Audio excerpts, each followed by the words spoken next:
everyone and welcome back to this teaching and creation. Sorry আমি দুদিন একটু video দিতে পারিনি, একটু বেশি বিজি ছিলাম। তো যাই হোক, আজকে যে ক্লাসটা আমরা করব সেটা ইন্ডিভিজুয়াল ডিফারেন্সেস লাস্ট টপিক, সেটা হলো ক্রিয়েটিভিটি অ্যান্ড ইন্টেলিজেন্স। খুব ইম্পর্টেন্ট টপিক, গতবারের পরীক্ষাতেও এই টপিক থেকে কোয়েশ্চেন এসছে। তো চলুন শুরু করি আজকের ক্লাস। যদি আপনারা আগের ক্লাসগুলো না দেখে থাকেন তাহলে দেখে নেবেন, কারণ এইগুলো একটার সাথে আরেকটা একটু একটু লিঙ্ক আছে, ঠিক আছে?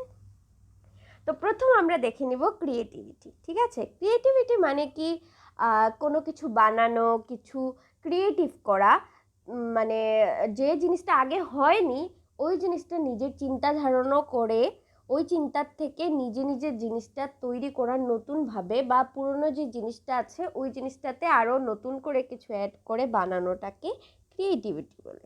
নিজের যে চিন্তা দিয়ে বানানো, যেমন ধরুন আপনার ঘরে একটা তানপুরা ছিল, তানপুরাটা পড়ে ভেঙে, হ্যাঁ একটা মুভি ছিল না আই লাভ ইউ বাংলার মধ্যে, আর হিন্দিতেও কি মুভিটা হয়েছিল আবার আমার ঠিক মনে নেই ওইটা। তো ওই মুভিটার মধ্যে কি হয়েছিল, যখন দেবের মানে যে অ্যাক্ট্রেসটা ছিল ওর হাত থেকে মানে ঘোড়াটা কি পড়ে যায়, তারপর দেব ওইটাকে সুন্দর করে আবার চিপকিয়ে দেয় ঘোড়াটা, ওই ভেঙে যাওয়ায় যে স্ক্র্যাচ মার্কগুলো পড়েছিল, যে ইয়েগুলো পড়েছিল, ভেঙে যাওয়ার যে স্পটগুলো পড়েছিল ওইগুলো যাতে দেখা যায় না, তখন দেব কী করেছিল ওইগুলোর মধ্যে একটা স্টিকার স্টোনস ওইগুলো লাগিয়ে দিয়েছিল, তখন জিনিসটা কী হচ্ছে খুব সুন্দর হয়ে গেছে। তো এই জিনিসটাকে কী বলে? ক্রিয়েটিভিটি বলে, ঠিক আছে?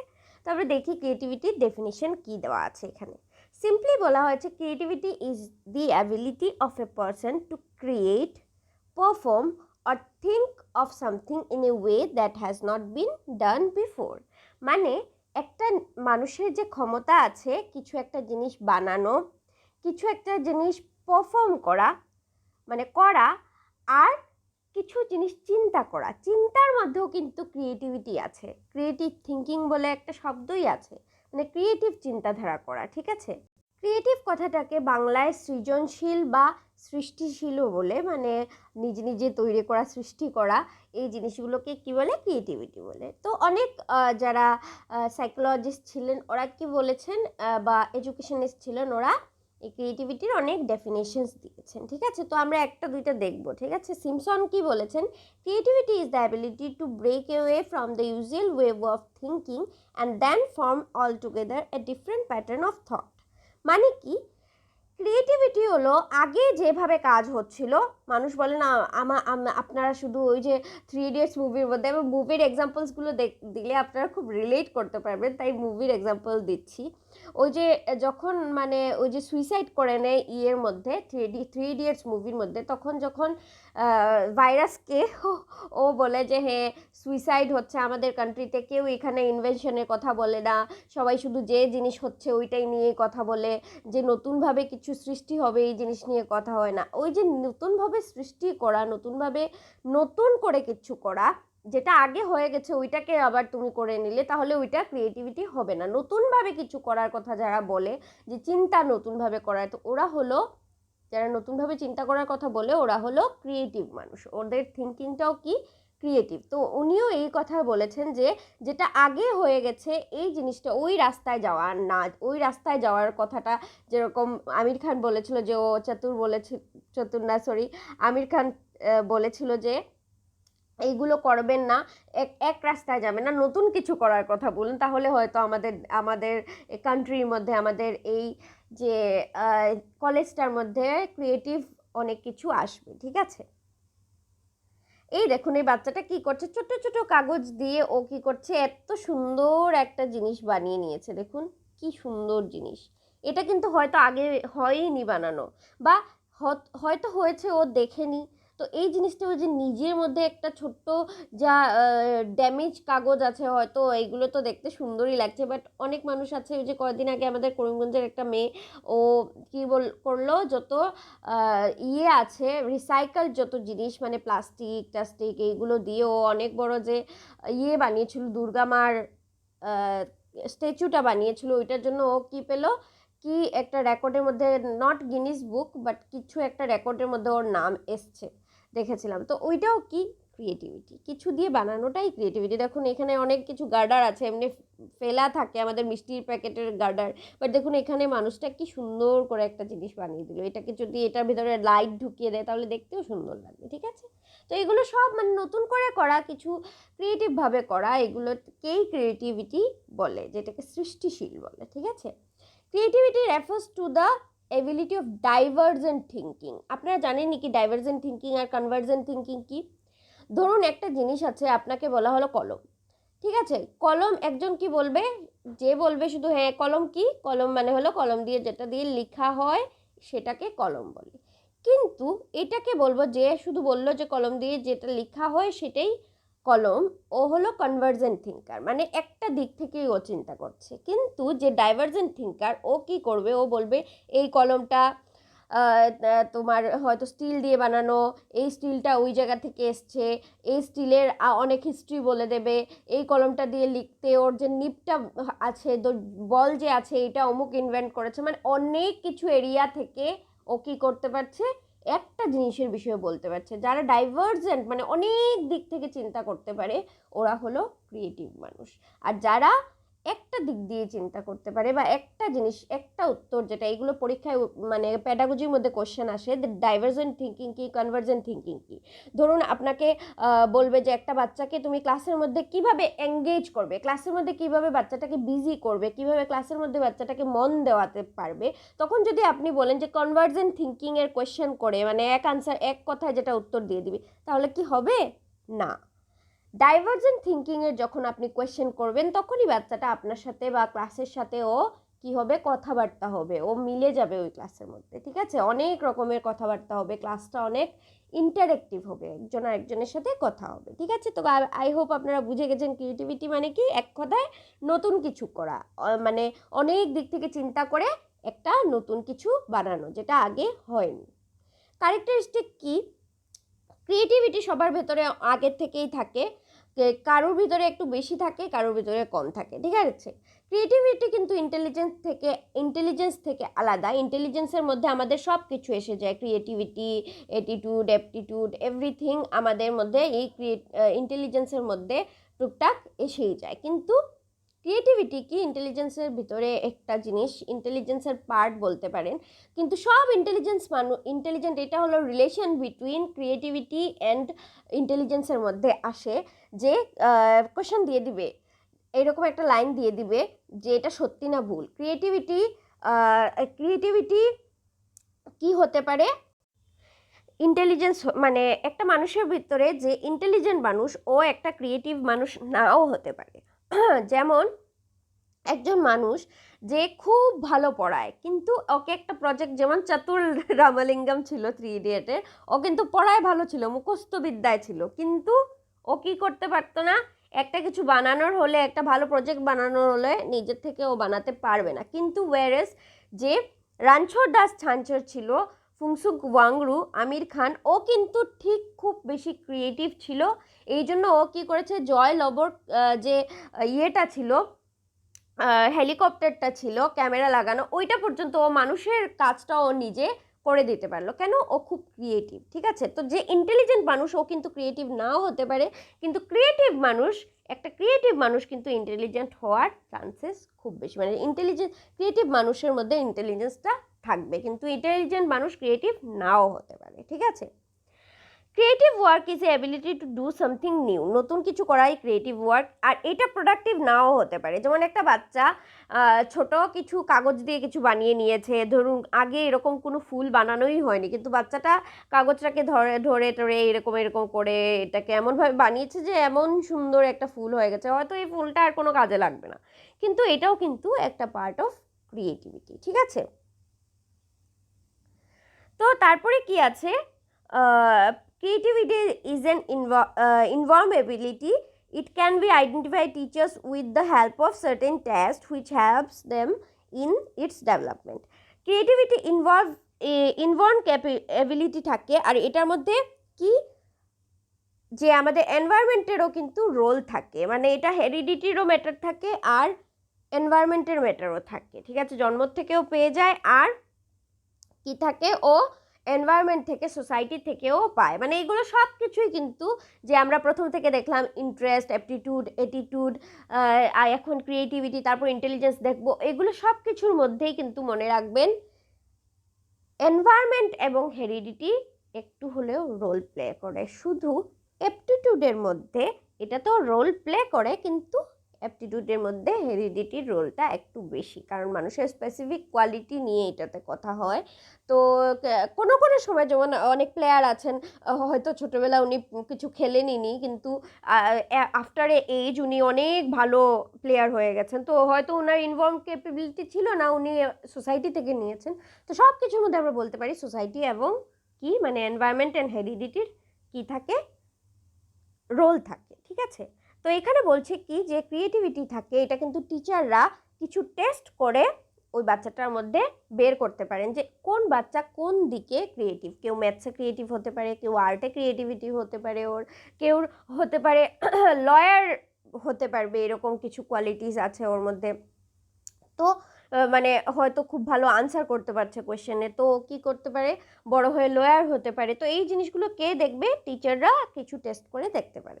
তো এখানে অনেক কিছু আছে, নতুন কিছু ক্রিয়েট করা, ডিফারেন্টলি থিঙ্ক করা, সবার থেকে আলাদা চিন্তা করতে হবে। তুমি যদি সবার মতো চিন্তা করো দেন ইউ আর নট, বা we are not creative person. But agar আপনি যদি এটা চিন্তা করছেন যে আপনি ডিফারেন্টভাবে, মানুষ সবাই একটা রাস্তায় যাচ্ছে, আপনি অন্য রাস্তায় গিয়ে এটার মধ্যে একটা সুন্দর কিছু করে নিলেন, প্রথম গিয়ে দেখলেন ওইখানে কিচ্ছুই নেই, বাট যখন আপনি গেলেন ওই জায়গায় গিয়ে এমন কিছু পেয়ে গেলেন, এমন সুন্দরভাবে, মানে অন্য রাস্তায় গিয়েও আপনি সুন্দর কিছু করতে পারলেন। ওই যে ডিফারেন্ট ওয়েতে, অন্যভাবে চিন্তা করা, আলাদাভাবে চিন্তা করে কিছু করতে পারছেন, ওইটাই কিন্তু ক্রিয়েটিভিটি। আর ক্রিয়েটিভিটি লিডস টু ইনোভেশন, এটা কোশ্চেনে আসতে পারে যে ক্রিয়েটিভিটি কি ইনোভেশনের কারণ হতে পারে? তখন আমরা বলবো বা দিয়ে দিবে ক্রিয়েটিভিটি ইনোভেশনের কারণ হতে পারে না, creativity is danger to innovation, creativity এরকম দিয়ে দিবে। তো আমরা আনসারে কি দিব যে না, ক্রিয়েটিভিটি কি করতে পারে, ইনোভেশন মানে আবিষ্কারের একটা কারণ ক্রিয়েটিভিটি। যদি প্রথম মানুষ ভাবতো না যে হ্যাঁ, পাখিকে দেখে ভাবতো না যে হ্যাঁ প্লেন, মানে যদি পাখিও উঠতে পারে প্লেনও উঠতে পারে, এই জিনিসটা যদি মানুষের মাথায় আসতো না, তাহলে আমরা এখন প্লেনে এদিক থেকে ওই দিকে মানে যাওয়ার কথা চিন্তাও করতাম না, যদি কোনো মানুষ আলাদাভাবে ভাবতো না, ঠিক আছে। তো এই ইনোভেশনগুলোই আলাদাভাবে চিন্তা করে নতুনভাবে কিছু বানানোর চিন্তা নিয়েই এই ইনোভেশনগুলো হয়েছে, ঠিক আছে। Creative work must be original, duplicate করলে হবে না, অরিজিনালি হতে পারবে। অ্যাকসেপ্টেড সোশিয়ালি, এখন তুমি বম বানাতে গেছো, খুব টাইম বম বানিয়ে দিয়েছো, তো তোমাকে সোসাইটি অ্যাকসেপ্ট করবে? তো ক্রিয়েটিভিটিটাই যখনই দাম মানে ইম্পর্টেন্স পাবে যখন এটাকে সোশিয়ালি অ্যাকসেপ্ট করা হচ্ছে, ঠিক আছে। টাইপস অফ ক্রিয়েটিভিটি, একটা হলো চান্স ক্রিয়েটিভিটি, একটা স্পন্টেনিয়াস ক্রিয়েটিভিটি, আর একটা কনজারভেবল ক্রিয়েটিভিটি। এগুলো অনেক থিওরিস্ট অনেক কিছু দিয়েছেন, তো এইগুলো এই তিনটা একটু ইম্পর্টেন্ট লাগছে তাই আমি দিলাম। চান্স ক্রিয়েটিভিটি হলো হঠাৎ করে যেটা হয়ে যায় আর কি, মানে বাই লাক হয়ে গেল আর কি। ধরুন আপনি কিছু একটা রান্না করছেন, ঠিক আছে, আর আপনি একটার পর একটা ইনগ্রিডিয়েন্টস দিচ্ছেন, আপনি নিজেও জানেন না যে আপনি কি কি দিয়েছেন ওই রান্নার মধ্যে, বাট বাই লাক আপনার ওই রান্নাটা এত টেস্টি হয়েছে যে সবাই খেয়ে বলছে যে কীরকম হয়েছে, কিন্তু তারপর আপনি আবার ট্রাই করছেন, কিন্তু ওই জিনিসটা আর হচ্ছে না, ওই রকম টেস্টি হচ্ছে না। তো এই জিনিসটা কি, চান্স ক্রিয়েটিভিটি। হঠাৎ করে আপনার ক্রিয়েটিভিটি কিন্তু আগে হয়নি কোনোদিনও, আর আপনি আর বানাতেও পারছেন না, কারণ আপনি জানেন না ওইটাতে কি কি দিয়েছেন, আপনি তো একটার পর একটা দিচ্ছিলেনই, ঠিক আছে। স্পন্টেনিয়াস ক্রিয়েটিভিটি কি, হঠাৎ করে যেটা হয়ে যায় আর কি, ওইটা ছিল যে চান্স ক্রিয়েটিভিটি বাই লাক হয়ে গেছে। আর স্পন্টেনিয়াস ক্রিয়েটিভিটি ধরুন কোনো একটা ইমিডিয়েট জিনিসকে আপনি সলভ করার জন্য, কোনো একটা ইমার্জেন্সি হয়েছে, ঠিক আছে, ধরুন ফায়ার লেগে গেছে, বলতে পারে না সবাই সুস্থ থাকুন, ভালো থাকুন, যেরকম লা পালমার মধ্যে এখন এত বেশি আগ্নেয়গিরি চলছে, এত বেশি কি বলে ওই ভলকেনো এসছে, এগুলো এত ডেঞ্জার জিনিস। আজকে 10 নম্বর দিন হয়ে গেল, ওই 9 তারিখ হয়েছিল, আজকে পর্যন্ত এগুলো মানে চলছে, তো এগুলো দেখে ভয় লাগে। তো যাই হোক, তো এইরকম সিচুয়েশনে আপনি কি হবেন, স্পন্টেনিয়াস ক্রিয়েটিভিটি দেখাতে হবে। হঠাৎ করে যদি এরকম কিছু হয় আগুন লেগে গেলো, কিছু হলো, আপনি কি করলেন, আপনার ঘরে সব ইম্পর্টেন্ট ডকুমেন্টস নিয়ে এখন আপনি নামবেন কি করে, আপনি 5 নম্বর তলায় থাকেন, তো আপনি একটা কিছু সামথিং একটা পলিথিন নিয়ে ওই পলিথিনটাকে উপরে রেখে আর ওইটাকে বেস করে ওইটার মধ্যে মানে এমনভাবে নেমেছেন যেমন প্যারাশুট কাইন্ড অফ, ঠিক আছে। তো ওই যে একটা ইমিডিয়েট স্পন্টেনিয়াস ক্রিয়েটিভিটি হয় ইমার্জেন্সি, বা ধরুন আপনি কোথাও যাবেন, হঠাৎ করে চাবি হেরে গেছে, বা ঘরে ঢুকবেন চাবি পাচ্ছেন না, তো আপনি কি করলেন, আপনার চুল থেকে বা মেয়েরা থাকলে চুলের কাটা নিয়ে ওইটা দিয়ে খুলে নিলেন। ওই যে স্পন্টেনিয়াস ক্রিয়েটিভিটি, এগুলোকে কি বলে, যেগুলো ইমিডিয়েটলি হয়ে যায় ওইগুলো হলো স্পন্টেনিয়াস ক্রিয়েটিভিটি, ঠিক আছে। আর যেমন তালাটা তো দেখুন দিয়ে কাটা দিয়ে সবাই খুলে, তো আপনি হয়তো যদি সবাই খোলে তাহলে তো এটা আর ক্রিয়েটিভ হলো না, ধরুন আপনি বাঁশ দিয়ে খুলে দিয়েছেন বা এরকম টাইপের কিছু আলাদা কিছু করেছেন, বাট ইমার্জেন্সি সিচুয়েশনে, ঠিক আছে। কনজারভেবল ক্রিয়েটিভিটি হলো যে ক্রিয়েটিভিটিগুলো হেরিডিটারি, একজন থেকে এক জেনারেশন থেকে আরেক জেনারেশনের মধ্যে ট্রান্সফার হয়ে যায়। যেমন একজন সায়েন্টিস্ট ছিল, উনি খুব ক্রিয়েটিভ ছিলেন, ওনার বাচ্চাও সায়েন্টিস্ট হয়ে গেছে, তো এইগুলো কি কনজারভেবল ক্রিয়েটিভিটি। আর যেটা আমাদের ডে টু ডে লাইফে হতে থাকে creativity, chance creativity, spontaneous creativity, এগুলো হলো সব কি। আর স্পন্টেনিয়াস ক্রিয়েটিভিটির আরেকটা এক্সাম্পল দিতে পারি, যে মঙ্গলায়ন যে মুভিটা ছিল আমাদের ইন্ডিয়ার মঙ্গলায়ন, ঠিক আছে, মঙ্গলায়ন না সরি মিশন মঙ্গল।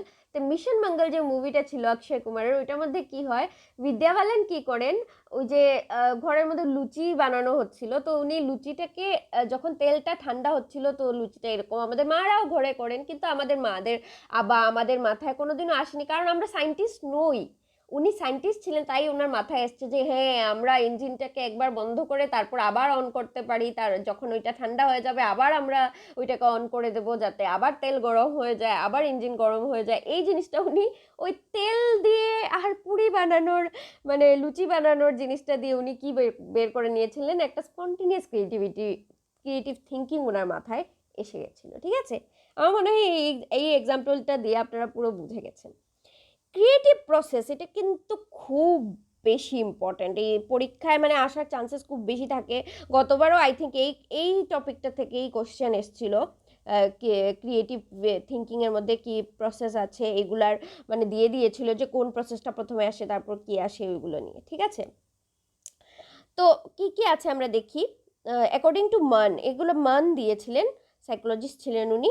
প্রিপারেশন, প্রথমে হলো প্রিপারেশন, একটা প্রবলেম আপনি দেখলেন, প্রথমে আপনি দেখলেন, দেখার পরে ওই জিনিসটা নিয়ে ভাবলেন, ঠিক আছে। একটা প্রবলেম আপনি দেখলেন, আপনাকে ধরুন একটা বস আপনাকে কিছু কাজ দিয়েছে যে এটাকে কোনো সুন্দরভাবে আপনি প্রেজেন্ট করবেন, তো আপনি প্রথমে ওই জিনিসটা নিয়ে ভাবলেন যে কিভাবে করা যায় আর কি ভাবা যায় যাতে এই জিনিসটা এত সুন্দর হয়ে যায়, কোনো ক্রিয়েটিভ আইডিয়া এসে যায় যাতে আমরা ক্লায়েন্টের সামনে দিতে পারি, হ্যাঁ।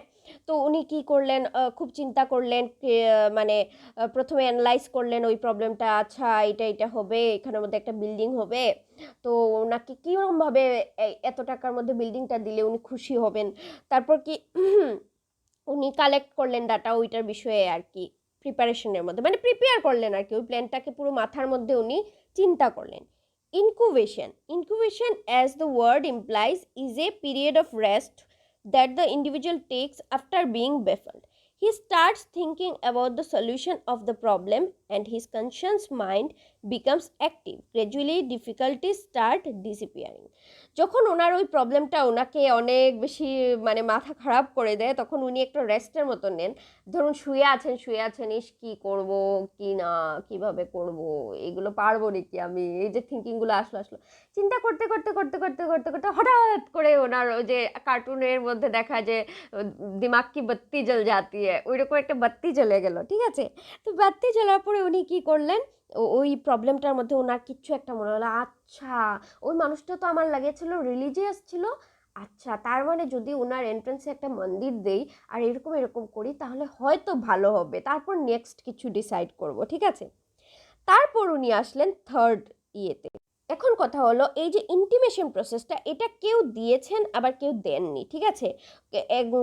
বাকিরা কি করেছেন, এই ইনকুবেশন প্রসেসের মধ্যেই এটা ঢুকিয়ে দিয়েছেন আর কি। ইনকুবেশন প্রসেসের মধ্যেই বলেছেন যে এইটার মধ্যে কি লেখা আছে, the person gets a feeling of that a solution is on its way. মানে যেরকম এখানে মধ্যে লাস্টে কি সলিউশনটা ওর মাথার মধ্যে একটা টিং করে একটা বাতি জ্বলে গেছে, ঠিক আছে?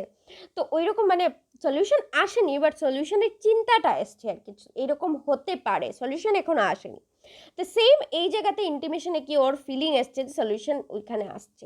তো যদি আপনাদের পরীক্ষার মধ্যে 5টা স্টেপ দেওয়া থাকে, আপনারা সবগুলোতেই তো 5টা স্টেপ দেওয়া থাকবে, তো যদি 5টা স্টেপ দেওয়া থাকে তাহলে 5টা আপনারা দিবেন, আর যদি 5টা স্টেপ না দেওয়া থাকে তাহলে তো বুঝবেন এটা 4 নম্বর হবে, 3 নম্বর হবে, আর এটা 4 নম্বর হবে, ঠিক আছে? তো কি হলো এখানের মধ্যে 3 নম্বর গেল, তারপর illumination. Here the individual feels mentally illuminated, bright light একটা এসে যায় ওর মাথায় যে হ্যাঁ ঠিক আছে, তারপরে যদি ওনাকে এরকমভাবে দিই তাহলে তারপর যদি আমি রাউন্ড এন্ট্রেন্স দিই, এটা তো আগে কখনো হয়নি যে রাউন্ড এন্ট্রেন্স থাকবে একটা ঘরের মধ্যে, তো ও ভাবছে যে হ্যাঁ এই জিনিসটা হবে। তো all of a sudden the creative ideas burst fourth from subconscious level. আগে তো ও চিন্তা করছিল মাথার মধ্যে এটা হতে পারে ওইটা হতে, ঘুমেও স্বপ্ন দেখছে যে এইরকম ঘর হবে এইরকম ঘর হবে, তারপর কি হঠাৎ করে ওর মাথার মধ্যে এসে গেলো হ্যাঁ দিস ইজ দ্য প্ল্যান। তারপর কি করলো, ভেরিফাই করলো। কি করলো, প্রথমে ও ওর জিনিসটাকে ভেরিফাই কিভাবে করবে, ফাইনাল স্টেজ এটা, where the individual finds a correct solution. অনেকটা সলিউশন ওর মাথায় আসছে যে হ্যাঁ রাউন্ড এন্ট্রেন্স দিতে পারি, স্কোয়ার এন্ট্রেন্স দিতে পারি, স্টার এন্ট্রেন্স দিতে পারি। তো ও তারপর কি করবে, ওই জিনিসগুলোকে ও একটা স্ট্রাকচার দিবে, এরকম এরকম যেরকম ব্লু প্রিন্ট বানায় ঘরের, এরকম ব্লু প্রিন্ট বানিয়ে দিবে। বানানোর পর কি করবে, ও দেখবে যে না এটা ভালো লাগছে না, এটাও ভালো লাগছে না, কিন্তু এই রাউন্ড এন্ট্রেন্সটা ভেরিফাইড, এটা তো ব্লু প্রিন্টে দেখে খুব ভালো লাগছে। তারপর ও এটার একটা ইলাবোরেটেড বানাবে, মানে একটা বড় করে ওর এন্ট্রান্স বানাবে, তারপর সব রুম কিভাবে হবে, তারপর গাছপালা কোথায় হবে, এইরকম এরকম অনেক সুন্দর করে ব্লু প্রিন্টটাকে বানাবে। আর তারপর যখন দেখবে যে হ্যাঁ সবাইকে দেখাবে, ক্লায়েন্টকে দেখাবে, ক্লায়েন্টের পছন্দ হয়ে যাবে। আর বা যদি অন্যরকম কোনো প্রবলেম থাকে আমাদের, এইরকম না যেরকম আমাদের ডে টু ডে লাইফে হয় যে হ্যাঁ আমি এই ড্রেসটা পরতে পারি, ওই ড্রেসটা পরতে পারি, ওই ড্রেসটা পরতে পারি, আচ্ছা যদি এই ড্রেস পরি তাহলে দিনের বেলা ভালো লাগবে না, এই ড্রেসটা পরি তাহলে আমাকে ম্যাচিং এটা নেই, বা ছেলেদের জন্য শুজ নেই ওইটা নেই ম্যাচিং, তাহলে আমি এই ড্রেসটাই পরি, পারফেক্ট হবে আমার জন্য, ঠিক আছে? তো এরকম করে লাস্টে আমরা কি করে দেব, অ্যাপ্লাই করে দেব আমাদের সলিউশনটা। তো এটা কি হলো আমাদের ক্রিয়েটিভ প্রসেস, প্রথমে প্রিপারেশন, তারপরে ইনকিউবেশন, তারপর ইন্টিমেশন, বা যদি ইন্টিমেশন না থাকে তাহলে তো তারপরে ডাইরেক্টলি এসে যাবে ইলুমিনেশন। আর ইলুমিনেশনে কি হয়, মানে অনেকটার থেকে আমরা একটা বের করি। আর ভেরিফিকেশনে কি হয়, আমরা ফাইনাল যেটা আমাদের চয়েস হয় অনেকটার থেকে, যে 3-4টা আমরা শর্ট করেছিলাম ওইটার থেকে ফাইনাল জিনিসটা আমাদের মাথায় এসে যায়, আমরা চুজ করে নিই। আর এটার মধ্যে আমাদের সাবকনশিয়াস মানে মাথার ভেতরেই আমরা চুজ করি যে কোনটা আইডিয়া আমাদের বেস্ট হবে, ঠিক আছে? তো হয়ে গেলে এখন আমরা প্রসেস পড়ে নিলাম। এখন কথা হলো কিভাবে আমরা ক্রিয়েটিভ, আমরা প্রথমেই দেখেছিলাম যে আমরা ক্রিয়েটিভিটিটাকে আমরা টেস্ট করে দেখতে পারি, ঠিক আছে টিচাররা। তো ক্রিয়েটিভিটি অনেক রকম হতে পারে, একাডেমিক হতে পারে, আর্টিস্টিক হতে পারে, মেকানিক্যাল হতে পারে। তো প্রথম হলো বাচ্চাটাকে অবজার্ভ করে দেখা যেতে পারে, যদি ও খেলায় ভালো থাকে তাহলে খেলায় হবে, পড়ায় ভালো থাকলে পড়ায় হবে, গানে ভালো থাকে গানে হবে।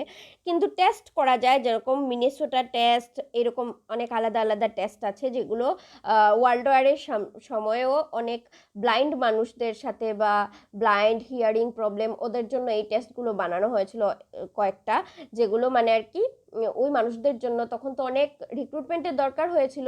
তো রিক্রুটমেন্ট কিভাবে করবে, এখন ওরা কানে শোনে না, চোখে দেখতে পায় না, তো ওদেরকে কি করা হলো যে চোখে না দেখতে পারলে কি হলো, ও যদি ক্রিয়েটিভ থাকে এটা তো ওর যদি কোনো বানানোর ক্যাপাসিটি থাকে এটা তো আমরা জানবো না, তো এই জন্য এই টেস্টগুলো বানানো হয়েছিল। তো এইগুলো এত এক্সপ্লেন করে পড়ার দরকার নেই, কিন্তু আপনারা নামগুলো মনে রাখবেন, তাহলে তো বলতে পারবেন যে এই টেস্টগুলো কিসের, ক্রিয়েটিভ থিঙ্কিংয়ের। এখন ডিটেল তো আমাদেরকে জিজ্ঞেস করবে না, ঠিক না?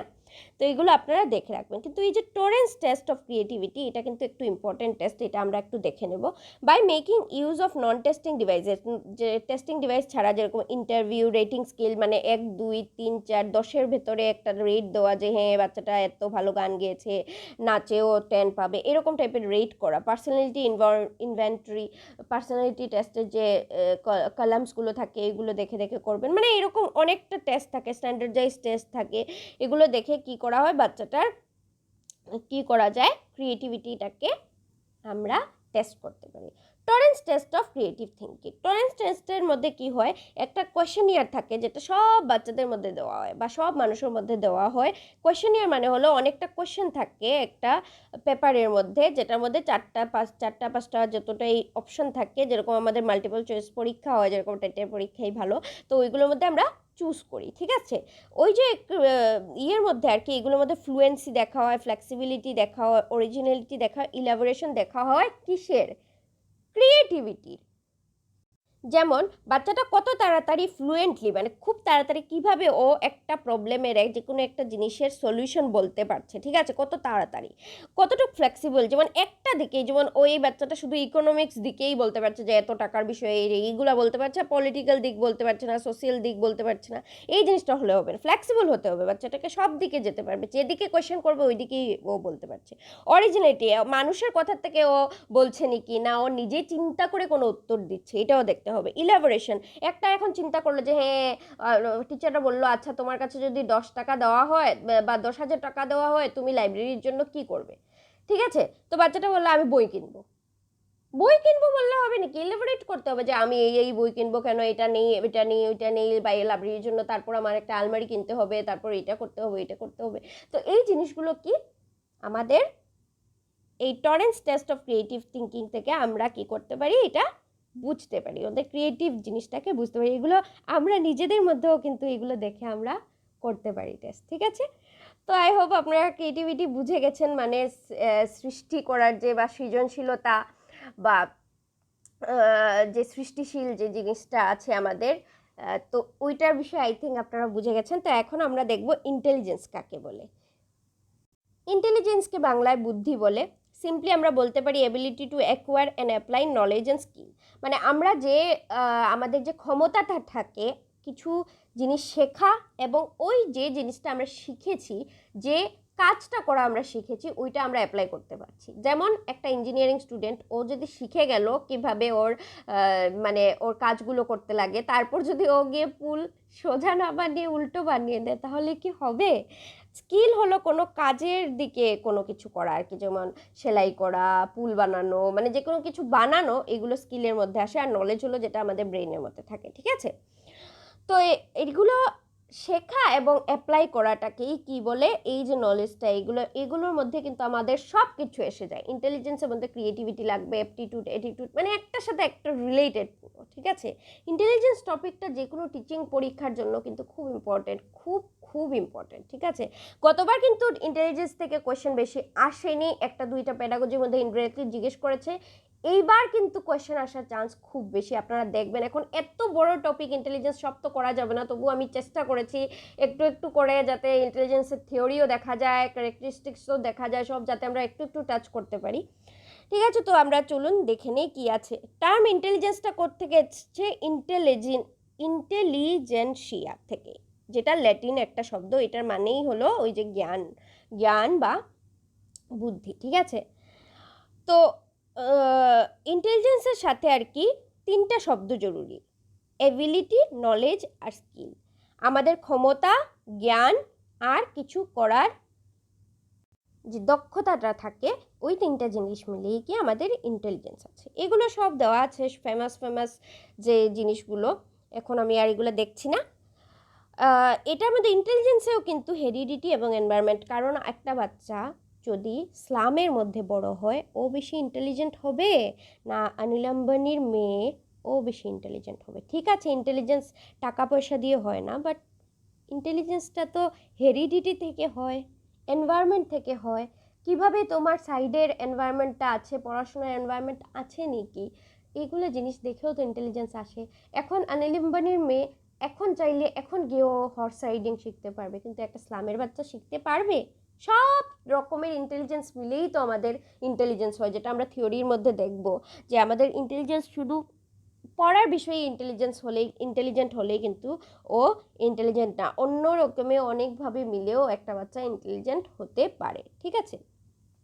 এটাকে এক কথায় বলা যায় set of abilities or capabilities, মানে কি কি জিনিস আমরা করতে পারি, এবিলিটি কি আমাদের, ক্ষমতা কি আমাদের করার, এইগুলো দেখে আমরা কি করতে পারি, আমরা আমাদের এই ইন্টেলিজেন্সটাকে আমরা বুঝতে পারি, ঠিক আছে।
তারপর এখন আমরা দেখি প্রথম ইন্টেলিজেন্স। আমাদের টপিকের মধ্যেই কিন্তু অ্যাসেসমেন্টের কথা বলা আছে। অ্যাসেসমেন্ট মানেই হলো টেস্ট, ঠিক আছে? তো এখন টেস্ট করতে হলে, টেস্ট বুঝতে হলে আমাদের তো টেস্টের বিষয়ে পড়তেই হবে, ঠিক আছে? তো প্রথম ইন্টেলিজেন্স টেস্ট কোথায় হয়েছিল? 1905 সালে অ্যালফ্রেড বিনে যিনি ফ্রান্সের ছিলেন, উনাকে father of intelligence test, intelligence না, ফাদার অফ ইন্টেলিজেন্স টেস্টও বলা হয়, ঠিক আছে? 1905 সালে এই বিনেট বলে না, ওনাকে বিনে বলে, যেরকম পিয়াজেতে আমরা পিয়াজেট বলি না, পিয়াজে বলে, ঠিক আছে? তো এই যে অ্যালফ্রেড বিনে আর সাইমন বলে একজন সায়েন্টিস্ট ছিলেন বা সাইকোলজিস্ট ছিলেন, ওরা মিলে কি করেছিলেন, এই ইন্টেলিজেন্স টেস্টের কথা প্রথমে এনেছিলেন। 1908 সালে ওরা মেন্টাল এইজের কথা বলেছেন, মানে আমাদের মাথার বয়স কত, আমাদের ব্রেনের বয়স কত, ঠিক আছে? এখন তোমরা বলবে মাথার বয়সের মানে কি, আমাদের বয়স তো বয়সই। এখন আমি বলি, এই দেখুন এখানে লেখা আছে MA মানে মেন্টাল এইজ, CA মানে ক্রোনোলজিক্যাল এইজ। ক্রোনোলজিক্যাল এইজ মানে হলো আমাদের যে বয়সটা, আমাদের জন্ম থেকে বার্থ সার্টিফিকেটের যে ডেটটা লেখা থাকে আর আজকে পর্যন্ত যে আমাদের ডেট, মানে যে আমাদের বয়সটা আছে, যে যত বছর আমাদের বয়স, ওইটাই হলো কি ক্রোনোলজিক্যাল এইজ, বুঝলে? তো মেন্টাল এইজ কি, যেমন কোনো মানুষ, বাচ্চা আছে যেমন ছোটোবেলার থেকেই অনেক ইন্টেলিজেন্ট হয়ে যায়। ওরা অনেক ক্লাস 10-এর বাচ্চা, যেরকম জাদু সিনেমার মধ্যে কি ছিল, কই মিল গিয়া, হ্যাঁ, কই মিল গিয়ার মধ্যে কি হয়েছে, ও প্রথমে অনেক ছোট বেবির মতো ছিল, ওর ব্রেনটা ডেভেলপ হতে পারেনি। তো ওর ব্রেনের যে বয়সটা ছিল ওইটা হয়তো ওর যখন 18 বছর হয়ে গেছিলো, তখনও ওর বয়সটা কি ছিল, 6 বছরের বাচ্চার মতো ছিল। কিন্তু যখন জাদু এসে জাদু করে দিল, তখন ওর বয়সটা আবার, মেন্টাল এজটা কি হয়ে গেল, 18 বছরের বাচ্চার মতো হয়ে গেল, যখন ও গিয়ে ক্লাস 10-এর ম্যাথস দূর থেকে দেখেই করে নিল, ঠিক আছে? তো এইটাকে বলে কি, আমাদের মেন্টাল এজ, মানে আমাদের মাথার বয়স, যেগুলো কিছু কিছু জিনিস দিয়ে মাপা যায় আর কি, ঠিক আছে? তো এই মেন্টাল এজের কথা অ্যালফ্রেড বিনে আর সাইমন, ওরা 1908 সালে এই শব্দটা ওরা দিয়েছিলেন। উইলিয়াম স্টার্ন কি করেছেন, IQ মানে ইন্টেলিজেন্স কোশেন্ট মানে হলো যেটা দিয়ে আমরা ইন্টেলিজেন্সটাকে মাপতে পারি, মানুষের ইন্টেলিজেন্সকে মাপতে পারি, ঠিক আছে? তো উনি বলেছিলেন mental age divided by chronological age যদি দেওয়া হয়, তাহলেই আমরা পেয়ে যাব কি, একটা মানুষের IQ। কিন্তু 1916 সালে লুইস টারমান বলে একজন মানুষ এসছেন, একজন সাইকোলজিস্ট এসছেন, উনি কি বলেছেন যে না, আইকিউ ফর্মুলাটা তখনই কমপ্লিট হবে যখন এটাকে 100 দিয়ে ইনটু করা হবে, মানে MA/CA মানে মেন্টাল এজ, মাথার বয়স, ডিভাইডেড বাই কি, আমাদের এখনের বয়স পূরণ 100, যখন, যেমন আপনার মেন্টাল এজ যদি হয় 21, এক্সাম্পল, আপনার এখনের বয়স যদি হয় 22, বা ধরলাম আপনার একটু বেশি আছে 25, আর আপনার বয়স হলো 22, ওইটার সাথে আপনি কি দিবেন, 100 ইনটু দিবেন, তখন কি বের হয়ে যাবে, আপনার ইন্টেলিজেন্ট কোশেন্ট বের হয়ে যাবে। এই যে মেন্টাল এজ, এটা আমাদের ডক্টরস, তারপর সাইকোলজিস্ট, ওরা কি করতে পারেন, বের করতে পারেন টেস্ট দিয়ে, ঠিক আছে? টারমান কি করেছিলেন, একটা IQ টেবিল দিয়েছিলেন, যেটার থেকে কোয়েশ্চেন আসার খুব বেশি চান্স, এটা আপনারা দেখেন। আর এই যে MA/CA, এটাও কিন্তু কোয়েশ্চেন এসছিল, ঠিক আছে? তো চলুন আমরা এখন দেখি IQ টেবিলে উনি কি কি দিয়েছিলেন। প্রথম হলো ক্লাসিফিকেশন অফ টাইপস, মানে কিরকম বাচ্চা হতে পারে, কয়েকটা নাম উনি দিয়েছিলেন, যেগুলোর মধ্যে আমার নামগুলো বেশি ভালো লাগে না। এখন উনি দিয়ে গেছেন গিয়ে, আমরা তো এটাকে বদলাতে পারবো না, শুধু পড়তেই পারবো, পরীক্ষায় আসবে তাই। তো ইন্টেলিজেন্ট কোয়েশ্চেন্টের মধ্যে উনি কিছু ডিভিশন দিয়ে দিয়েছেন, যে এই যে MA/CA দিয়ে ইনটু 100 দিয়ে যে আনসারটা আসবে ওইটার উপরে আর কি, ঠিক আছে? যেমন একজনের আনসার যদি 0 to 20 মানে 0 থেকে 20 বছরের 20 এর ভেতরে হয়, তাহলে পার্সেন্টের ভেতরে হয়, পার্সেন্টেজে তো আসবে, তো তাহলে ও কি আসবে, 0 to 24 এর ভেতরে, মানে ওর কি হবে নাম, ও কোন স্তরে পড়বে, ও ইডিয়েটসে পড়বে, ঠিক আছে? এইরকমই ইম্বিসাইকেল, তারপর এই যে মরান আছে, তারপর বর্ডার লাইন আছে, ডাল আছে। টারমান বলেছেন যে এতটুক পর্যন্ত স্টুডেন্টটাকে তবুও ইয়েতে পাওয়া যাবে, মানে স্কুলে পাঠানো যাবে, বাট এর নিচের যে মানুষগুলো আছে মানে 50 থেকে আর কি, ওদেরকে আর স্কুলে পাঠানো যাবে না। উনি বলেছেন এত বিলো অ্যাভারেজ পর্যন্ত তবুও ভালোভাবে দেওয়া যাবে, আর এতটুক পর্যন্ত স্কুলে পাঠানো যাবে বাচ্চাদের, কিন্তু তার নিচের বাচ্চাদেরকে আর স্কুলে পাঠানো যাবে না। ঠিক আছে, আমাদের মধ্যে ম্যাক্সিমাম মানুষই এই যে নর্মাল বা অ্যাভারেজ গ্রুপেই মানুষ থাকে, মানে 90 থেকে 100 নয়, মানে আমরা বলতে পারি 90% থেকে উপরে মানুষ কি থাকে, এই 90 থেকে 109 পর্যন্ত থাকে।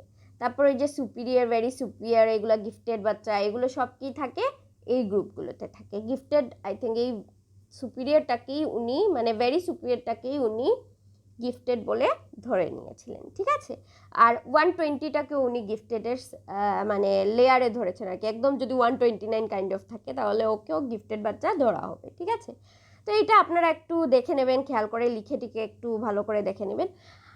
আর আরেকটা কথা হলো, ইমোশনাল ইন্টেলিজেন্স কিন্তু আমাদের ইন্টেলিজেন্সের সাথে খুব বেশি রিলেটেড। একটা মানুষ খুব বেশি ইন্টেলিজেন্ট, ও ডক্টর হয়ে গেল, এখন গিয়ে যদি অপারেশন থিয়েটারে বসে ও অপারেশন না করে কান্না স্টার্ট করে দেয় পেশেন্ট সিরিয়াস দেখে, তাহলে হবে নাকি? বা যুদ্ধে গিয়ে যদি যুদ্ধ না করে ও কান্না স্টার্ট করে দেয়, হবে নাকি? এখন একটা মানুষ যে লয়ার আছে, ও যুদ্ধ লড়তে, মানে এটাও কাইন্ড অফ যুদ্ধই, ওর অপোনেন্টের সাথে গেল ওর কেস লড়তে, তারপর গিয়ে ও খুব রাগ টাগ করে একদম ঝগড়া ঝগড়ে, আমি আপনার সাথে আর কথা বলবো না, এটা বলে যদি ও এসে যায় বের হয়ে, তাহলে কি ওর কেস লড়া হবে নাকি? না। তো এই জন্য কি ইমোশনাল ইন্টেলিজেন্সটা আমাদের ক্যাপাবিলিটি কি, আমাদের ইমোশনটাকে কন্ট্রোল করা, রাগ, তারপরে কান্না, এইগুলো সব আমাদের কিভাবে কন্ট্রোল করতে পারবো, এই ক্যাপাবিলিটিটাও কিন্তু আমাদের অনেক ইম্পর্ট্যান্ট। আমাদের ইন্টেলিজেন্সের মধ্যেই এই জিনিসটা আসে। ঠিক আছে, এগুলোতে স্টেপস বগেরা আছে, এগুলো তো না দেখলেও হবে। অ্যাসেসমেন্ট অফ ইন্টেলিজেন্স আপনারা দেখতে পারেন। কিভাবে আমরা অ্যাসেসমেন্ট করব ইন্টেলিজেন্সকে? একটা হলো গ্রুপ ইন্টেলিজেন্স, একটা হলো ইন্ডিভিজুয়াল ইন্টেলিজেন্স, আর একটা হলো কম্পিউটারাইজ টেস্ট, যেটা এটা বাচ্চাদের জন্য দেওয়া আছে। গ্রুপ হলো একসাথে গ্রুপে বসিয়ে ওদেরকে কিভাবে করব, ওভারঅল ক্লাসকে নেওয়া যাবে। ইন্টেলিজেন্স একজনকে আলগা আলগা করে নিয়ে গিয়ে টেস্ট করো। কম্পিউটারে দিয়ে দিব, গেল এটা। এখন কথা হলো অনেক টাইপের আরও থিওরি, মানে আর থিওরি না, মানে অনেক টাইপের আরও টেস্ট আছে, স্ট্যান্ডার্ডাইজড, এগুলো অনেক টেস্ট আছে, যেগুলোর বিষয়ে যদি পড়তে লাগি আমাদের টপিক আর শেষ হবে না। ঠিক আছে, তো মোটামুটি একটা আইডিয়া আপনাদেরকে দিয়ে দিলাম যে হ্যাঁ, ইন্টেলিজেন্সকে টেস্ট করা যায়, আর এই জিনিস, যেমন পাজল দিয়ে, গেমস করে, ওভারঅল ক্লাসকে একসাথে বসিয়ে ওদেরকে কি করতে পারি, বা কম্পিউটারের মধ্যেও আমরা কি করতে পারি, ইন্টেলিজেন্স টেস্ট করে। আর আইকিউ তো একটা ইন্টেলিজেন্স টেস্ট আছেই, আইকিউই তো সবচেয়ে বড় একটা টেস্টের কথা, যেটা কে বলে গেছেন, লুইস টার্মান, ওনার আইকিউ টেবিলও দিয়ে গেছেন। আর প্রথমে আইকিউটা কে দিয়েছিলেন, উইলিয়াম স্টার্ন। এগুলো কিন্তু ভালো করে দেখে রাখবেন। আর মেন্টাল এজের কথা কে দিয়েছিলেন, অ্যালফ্রেড বিনে। যদি যে কোনো একটাও দিয়ে দেয়, যেমন সাইমন দিলে, কিন্তু সাইমন এত ইম্পর্টেন্ট নয়, বিনেই কিন্তু বেশি ইম্পর্টেন্ট। তো আপনারা খেয়াল করবেন, যদি বিনে এবং সাইমন আলগা আলগা করে দেওয়া থাকে, তাহলে আপনারা বিনেই দেবেন বা বিনেট। আর যদি সাইমন এবং বিনেট অ্যান্ড দেওয়া থাকে, একসাথে দেওয়া থাকে, তাহলে আপনারা অ্যালফ্রেড বিনে এন্ড সাইমন দিবেন আনসারে। ঠিক আছে, আর যদি এরকম আসে ফর্মুলা লেখার জন্য আইকিউ এর, তাহলে কিন্তু এই 100 দিয়ে যেটা আছে ওইটাই লিখবেন। ঠিক আছে, এখন আলগা করে দিয়ে যদি উইলিয়াম স্টার্ন কি দিয়েছিলেন তাহলে দিবেন MA/C, আর যদি লুইস টার্মান কি দিয়েছিলেন তাহলে এটা দিবেন। আর যদি ডাইরেক্ট খালি এটাই জিজ্ঞেস করে, যে একবার অঙ্ক দিয়ে এসেছিল, আমার মনে নেই সিটেটে না টেটে এসেছিল, যে অঙ্ক দিয়ে বলেছে যে এই বাচ্চাটার আইকিউ বার করো, মানে MA দিয়ে দিয়েছে, CA দিয়ে দিয়েছে, ওর আইকিউ বের করতে। ঠিক আছে, তো অনেক মানুষই আছে যারা শুধু MA/CA দিয়েই অঙ্কটা করে এসে গেছে, তাহলে তো ভুল হবে। ওদেরকে কি করতে ছিল, ওদের ইনটু 100 হতে ছিল। ঠিক আছে, তারপর কিছু থিওরিজের বিষয়ে একটু বলে দেই। ইন্টেলিজেন্সের থিওরি তো খুব ইম্পর্টেন্ট, একটু বলে দেই, পুরো ডিটেলে বলবো না। 5-6টা থিওরি আছে এখানের মধ্যে। 6টার মধ্যে এই যে মাল্টিপল ইন্টেলিজেন্সটা একটু বলবো, কারণ এটা ইম্পর্টেন্ট। আর এইগুলো সব একটু শর্টকাট বলে দেবো। ইউনিফ্যাক্টর মানে এটা আলফ্রেড বিনে দিয়েছেন, যে আইকিউ দিয়েছিলেন উনিই দিয়েছেন। উনি কি বলেছেন, একটাই ফ্যাক্টর থাকে, ইউনিফ্যাক্টর বা ওয়ান ফ্যাক্টর, মানে একটাই ফ্যাক্টর থাকে ইন্টেলিজেন্সের, মানে জেনারেল ফ্যাক্টর। একটা বাচ্চা যদি ইন্টেলিজেন্ট থাকে তাহলে ও ম্যাথসেও ভালো থাকবে, মানে ওর একটা জেনারেল একটা ফ্যাক্টর থাকবে আর কি, একটা জেনারেলি ওর ইন্টেলিজেন্স থাকবে, জেনারেল একটা ইন্টেলিজেন্স থাকবে যেটার জন্য ও ম্যাথসেও ভালো থাকবে, সায়েন্সেও ভালো থাকবে, ইংলিশেও ভালো থাকবে, মানে গানেও ভালো, মানে সব দিকে ভালো থাকবে। আর যদি ওর এই জেনারেল ইয়েটা না থাকে, এই জেনারেল যদি এই ফ্যাক্টরটা ওর মধ্যে না থাকে, মানে ও ও কিছুতেই ইন্টেলিজেন্ট হবে না, হয়তো শূন্য না হলে খুব ভালো, এটার কথা মানে অ্যালফ্রেড বিনে মানে এই থিওরিটাতে বলেছেন আর কি। টু ফ্যাক্টর থিওরি হলো, এটা চার্লস পিয়ারম্যান দিয়েছেন, ওইটাতে দুইটা থিওরির কথা বলেছেন, একটা হলো জেনারেল আর একটা হলো স্পেসিফিক। জেনারেল থিওরির কথা কি বলেছেন আর স্পেসিফিক থিওরি মানে কি, মানে স্পেসিফিক ফ্যাক্টর মানে কি? জেনারেল ফ্যাক্টর মানে হলো যেটা আমাদের সব কিছু করতে আমাদেরকে হেল্প করে আর কি, আমাদের খাওয়া দাওয়া, স্কুলে যাওয়া, ব্যাডমিন্টন খেলা, ফুটবল খেলা, সব কিছুতে আমাদের হেল্প করে। কিন্তু এখন আমি গানে ভালো, ধরুন একজন মানুষ গানে ভালো, তো ওর স্পেসিফিক অ্যাবিলিটি কি? ও গানে ভালো। এখন ও নাচও করতে পারে, গানও গাইতে পারে, ও ফুটবলও খেলতে পারে, ব্যাডমিন্টনও খেলতে পারে, তো ওইগুলো কি? ওর ওর কি জেনারেল এবিলিটি। আর স্পেসিফিক এবিলিটি কি? ও গান ভালো করে, ঠিক আছে? ধরুন এখানে একটা এক্সাম্পল দিতে পারি আমরা, যেমন মহেন্দ্র সিং ধোনি, উনি কি করেন? উনি স্পেসিফিক এবিলিটি কি? উনি যখন আমরা ধোনি মুভিতে কি দেখিয়েছিল যে উনি ক্রিকেট খেলতেন না, প্রথম কি খেলতেন? উনি ফুটবল খেলতেন। উনি বলেছিলেন ক্রিকেটের বল এত ছোট, এটা আমি কেন খেলবো, এটা আমি খেলবো না। কিন্তু উনার স্পেসিফিক এবিলিটি কোথার মধ্যে মানে ডেভেলপ হয়েছে? ক্রিকেটের মধ্যে। তো ওনার জেনারেল এবিলিটি কী ছিল? উনি অনেকটা খেলা খেলতে পারতেন, উনি পড়ায়ও ভালো ছিলেন, কিন্তু ওনার স্পেসিফিক এবিলিটি যেটার মধ্যে উনি খুব ভালো সেটা হলো ক্রিকেট, ঠিক আছে? আই হোপ আপনারা বুঝে গেছেন এটা two factor theory. Multiple intelligence হলো কে দিয়েছেন? Howard Gardner. এই নামগুলো কিন্তু আপনারা মনে রাখবেন। One factor Alfred Binet, IQ Alfred Binet, two factor intelligence Charles Spearman, multiple intelligence Howard Gardner. আপনারা যে গার্ডেনার মালি, উনি কি করেন? অনেক রকমের ফুল নিয়ে উনি চর্চা করেন, একটা ফুল দিয়ে গার্ডেন তো হবে না। তো গার্ডেনার কি দিয়েছিলেন? মাল্টিপল ইন্টেলিজেন্স, মানে অনেকটা ইন্টেলিজেন্স, 8টা ইন্টেলিজেন্সের কথা কে বলেছিলেন? গার্ডেনার।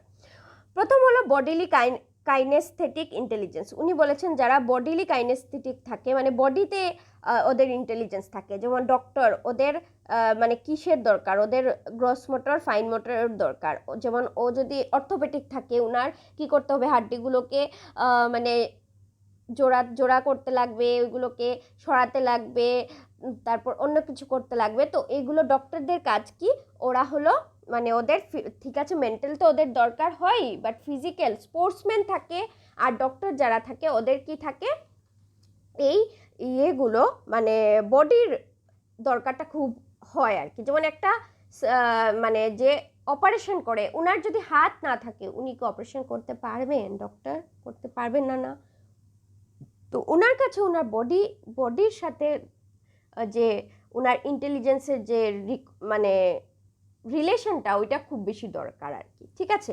তারপরে ভার্বাল লিঙ্গুইস্টিক, যেমন ল্যাঙ্গুয়েজ এবিলিটি। এখন একটা মানুষ খুব যদি ও কথা বলতে ভালো থাকে, ধরুন মোটিভেশনাল স্পিকার, যেমন কে ছিলেন, ওনার নাম কি ছিল আমি ভুলে গেছি, আই এম সরি, হ্যাঁ, সন্দীপ মহেশ্বরী কি?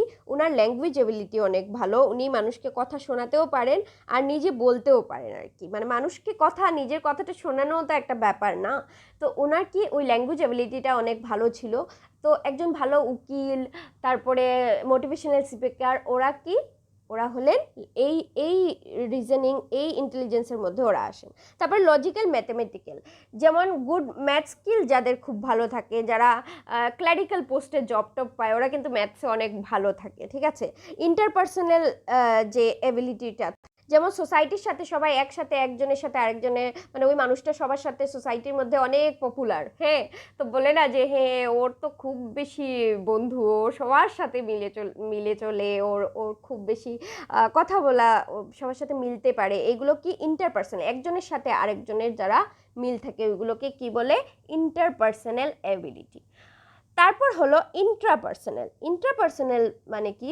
Good ability to know one's own strength and weaknesses, মানে নিজের যে স্ট্রেংথ আর উইকনেস। আমি এখন টেট পরীক্ষা দিচ্ছি, আমার ম্যাথসে আমি ভালো না, বা আমি সায়েন্সে ভালো না, যারা সায়েন্সে পরীক্ষা দিচ্ছেন, বা কেউ আছে এসএসটির মধ্যে হিস্ট্রিতে একটু উইক, বা কেউ প্যাডাগজিতে উইক।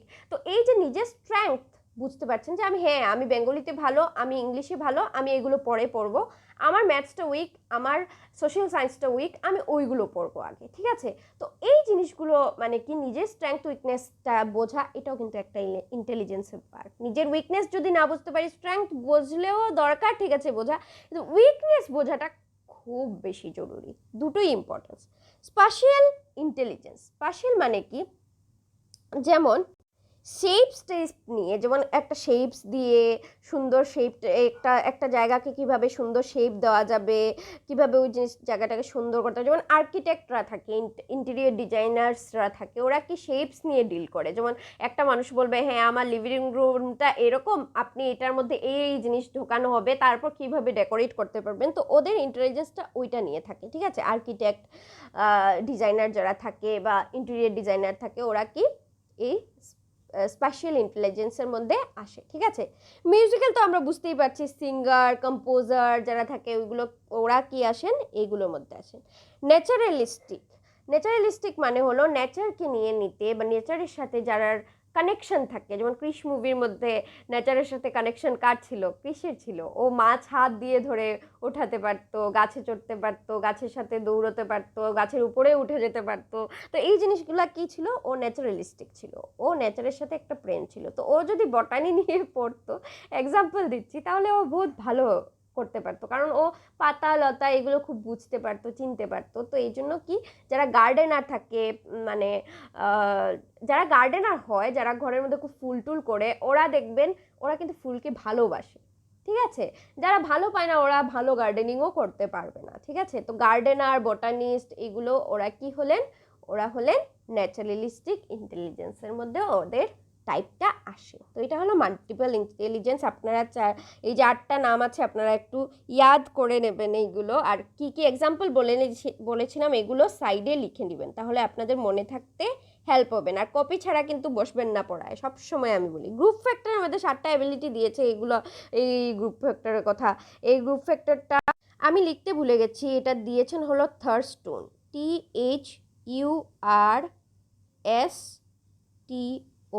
THURSTON, থার্স্টন, ঠিক আছে, THURSTON, থার্স্টোন। এটা কি দিয়েছেন, থার্স্টোন দিয়েছেন, ঠিক আছে।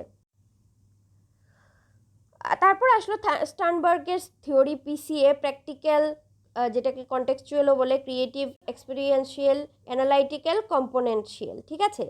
এগুলো কি স্টার্নবার্গের থিওরি। উনি বলেছেন কেউ প্র্যাকটিক্যালি চিন্তা করতে পারে, যেমন হঠাৎ করে কিছু হয়ে গেল, এটার ইনস্ট্যান্ট একটা সলিউশন বার করতে পারে। আচ্ছা ঠিক আছে, এটা হয়ে গেছে, এখন তো আমাদের অন্য সলিউশন, টায়ার পাঞ্চার হয়ে গেল, ওর সঙ্গে সঙ্গে টায়ার কিভাবে গাড়ি আরেকটা জোগাড় করতে লাগে, কিভাবে ওইটাকে ম্যানেজ করতে লাগে, মানে প্র্যাকটিক্যাল আর কি। সাথে সাথে কিছু একটা ওই কনটেক্সটে কিছু একটা সলিউশন বের করে নিল, ঠিক আছে। ও হলো ওই জিনিসটাতে ওর ইন্টেলিজেন্সটা আছে আর কি।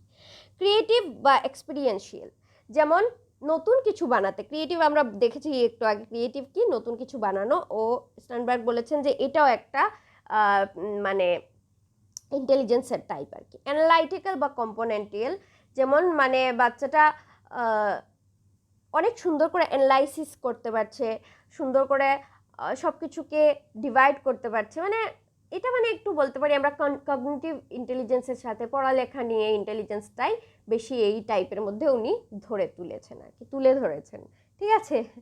তারপর হলো 6 নম্বর হলো থর্নডাইকের থিওরি, SCA। একটা হলো সোশিয়াল ইন্টেলিজেন্স, সোসাইটির সাথে ইন্টেলিজেন্স কীভাবে আছে। কনক্রিট ইন্টেলিজেন্স মানে মূর্ত ইন্টেলিজেন্স আর অমূর্ত ইন্টেলিজেন্স, ঠিক আছে। মূর্ত আমরা আরেকদিনও পড়েছিলাম। যেমন কনক্রিট মানে হলো যে জিনিসগুলো আমরা ধরতে পারি, সিমেন্ট টিপ ধরতে পারেন, কনক্রিট ভেবে নিতে পারেন, সিমেন্টগুলো এগুলো কি আমাদের ধরতে পারি জিনিস। অ্যাবস্ট্রাক্ট হলো যে জিনিসগুলো আমরা দেখতেও পারি না, কিন্তু ওইগুলোর বিষয়ে আমরা ফিল করতে পারি, যেমন একটা চিন্তাই ভালো যে কোনো জিনিস নিয়ে, বা আলাদা আলাদা জিনিস যেগুলো আমরা ছুঁতে পারি না, কিন্তু ওইগুলোর বিষয়ে আমরা কি করতে পারি, চিন্তা করতে পারি। তো সন্ধ্যাকে SCA দিয়েছিলেন, ঠিক আছে। তো আজকের ক্লাস আমি আশা করছি আপনাদের সবার ভালো লেগেছে।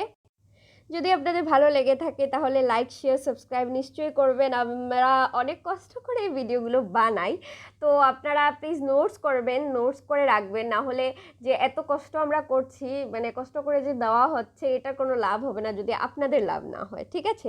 মনে রাখার চেষ্টা করবেন, ছোট ছোট পয়েন্ট করে লিখে রাখবেন, ঠিক আছে? যদি ভালো লাগে তাহলে লাইক শেয়ার সাবস্ক্রাইব করবেন, বেল আইকনটা নিশ্চয়ই দাবাবেন যাতে আমি যখনই ভিডিও দিই আপনাদের কাছে পৌঁছে যায়। তো thank you so much for watching. নমস্কার।